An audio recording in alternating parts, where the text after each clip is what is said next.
Orang hidup kan sering saya tekankan, orang hidup teh yang dicari non teh tenang, damai, tentram, kan begitu.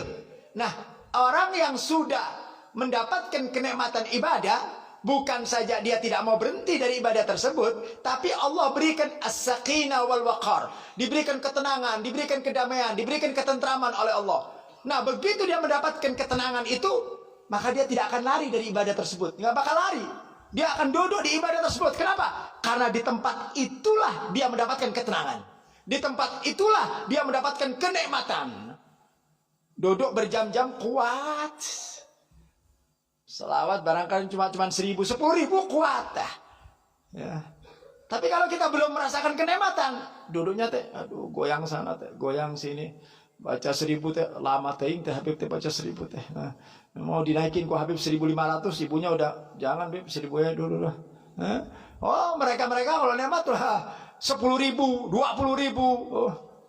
Al-Habib Husain bin Tahir itu setiap malamnya baca la ilaha illallah 25.000 kali, baca selawat 25.000 kali, baca subhanallah 25.000 kali. Nah, kalau kita udah baca begitu teh nggak kuat ya. Nah, itu sekali lagi karena kita tidak merasakan nikmat. Makanya saya sering katakan, kalau kita baca selawat itu, keluarkan suaranya, cari kenikmatan itu. Begitu kita nikmat, wah, orang nikmat itu udah kayak orang mabuk, kayak orang sakran, kayak orang gila. Orang nikmat itu kayak orang gila.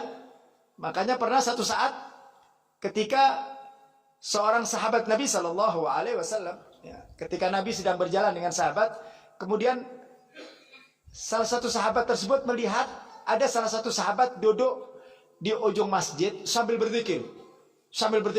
Dia goyangkan kepalanya sambil berzikir. La ilaha illallah, la ilaha. Baca la ilaha illallah, la ilaha. Oh, tenggelam dia. Ketika sahabat itu lewat sama Nabi, kemudian sahabat tadi mengatakan, ya Rasulullah, itu lihat sahabat kita itu, sepertinya dia riak itu. Sepertinya dia riak. Baca itu kepingin dilihat orang, kepingin dipuji orang.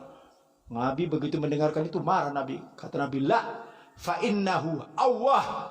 Kata Nabi, dia bukan riya, tapi dia sudah tenggelam di dalam zikirnya kepada Allah Ta'ala. Masya Allah. Tenggelam udah gak terasa. Dia goyang kepalanya, dia keluarkan suaranya, dia berkeringat. Itu udah gak terasa. Yang ada nikmat. Perhatikan orang kalau main bola ya, yang hobi main bola ya. Keluar keringat kan capek, tapi berhenti tuh, wah bola kemana tadi dikejar, nikmatnya. Itu ada kenikmatan buat mereka, sehingga dia tidak merasa capek. Padahal kalau kita lihat, yang lihat aja capek, kumaha yang main. Tapi justru yang main itu tidak merasa capek. Kenapa? Karena dia menikmati permainan tersebut. Orang kalau senang main gapleh, dia senang main gapleh. Benar? Senang main gapleh, ya Allah, gapleh. Kertasnya dipikir, dibolak-balik A, U, B, K, mate, ceplak, terus. Benar enggak? Berjam-jam kuat.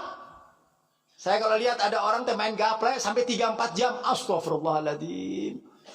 Nah, itu kalau saya bisa minum paramek teman 3-4 jam. 4-5 jam main paramek, main apa? Main gaple, ceplak-ceplak main paramek. Benar enggak? Masya Allah. Kenapa? Nikmat. Orang kalau sudah nikmat gak mau berhenti. Padahal yang dipikirin kertas. Apalagi main catur. Nah, yang hobi main catur berapa jam main catur. Apalagi kalau musuhnya kuat Bener gak? Kalau musuhnya kuat, wah awet wah mikir kayu dipikir gitu. Di belakang masih butuh kehidupan. Anak kita butuh kehidupan, istri kita butuh, rumah tangga butuh, mikirin. Ayo dipikirin. Tapi begitu dia nikmat, nggak terasa.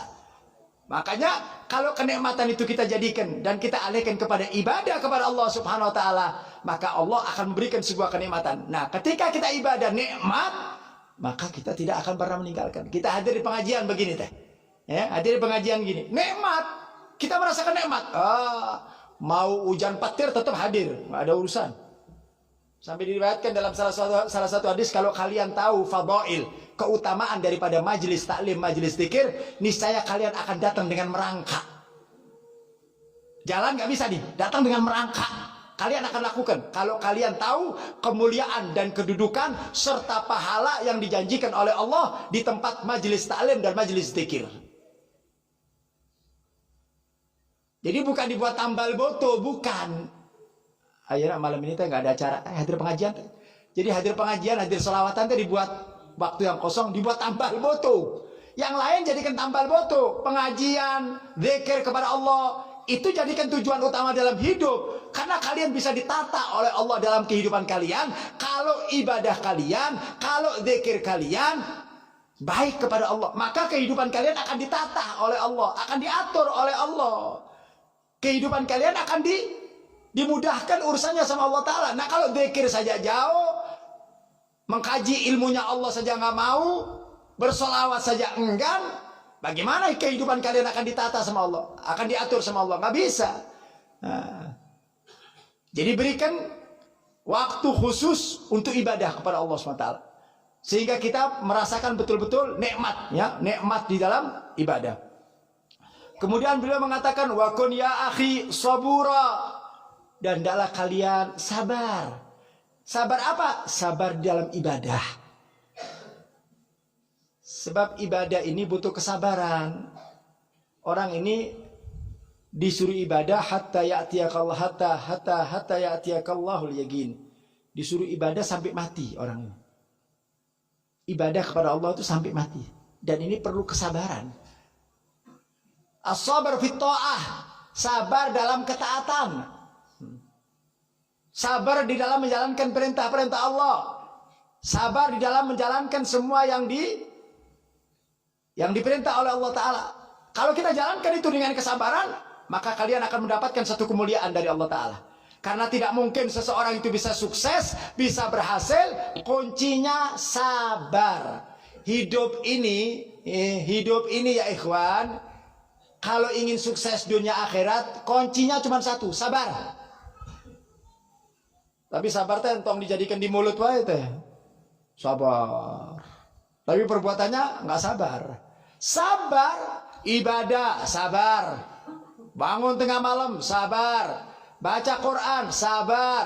Zikir, sabar. Orang kalau sabar, dia akan terus istiqomah. Man sabara wa ta'anna nala ma tamanna, kata Allah Ta'ala, kata para ulama. Man sabara wa ta'anna nala ma tamanna. Siapa orang yang sabar kemudian istiqomah, maka dia akan mendapatkan apa yang dia inginkan, apa yang dia harapkan akan terwujud. Sabar di dalam taat, sabar di dalam meninggalkan maksiat, sabar di dalam musibah. Jadi ada tiga, ada sabar ta'ah, ada sabar inda tarkul ma'asi, ketika meninggalkan maksiat, dan yang ketiga adalah sabar indal musibah, ketika kita mendapatkan musibah, mendapatkan ujian dari Allah, sabar. Nah cuman kadang-kadang kita ini memahami sabar indal musibah. Bagaimana sih, apa sih maksudnya sabar ketika mendapatkan musibah? Ketika kita mendapatkan musibah, pada saat itu dia sabar. Bukan setelah musibah selesai baru sabar. Kata Nabi, as-sabr inda sudmatil ula. Sabar itu pada pukulan pertama. Sabar itu pada keadaan pertama. Begitu kita mendengar, begitu kita menghadapi satu musibah, sabar, itu yang dikatakan sabar. Pernah diceritakan zaman Nabi SAW, ada seorang perempuan, dia punya anak semata wayang, anak yang dia harapkan bertahun-tahun, ya. Bertahun-tahun dia kepingin punya anak. Singkat cerita, diberikan oleh Allah momongan anak.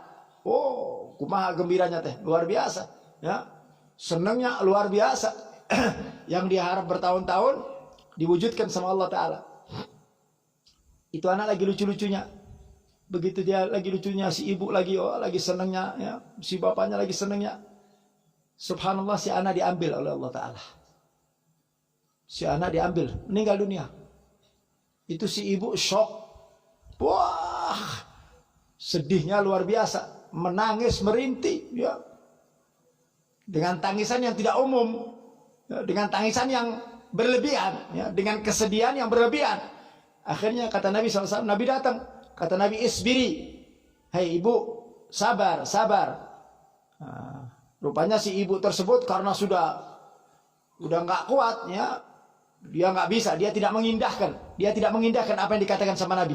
Dia tetap nangis, dia tetap merintih, dia tetap menggaung terus, seakan-akan dia tidak rela anaknya meninggal dunia.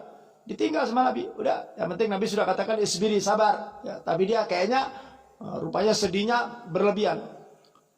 Berjalan waktu 2-3 hari sudah selesai.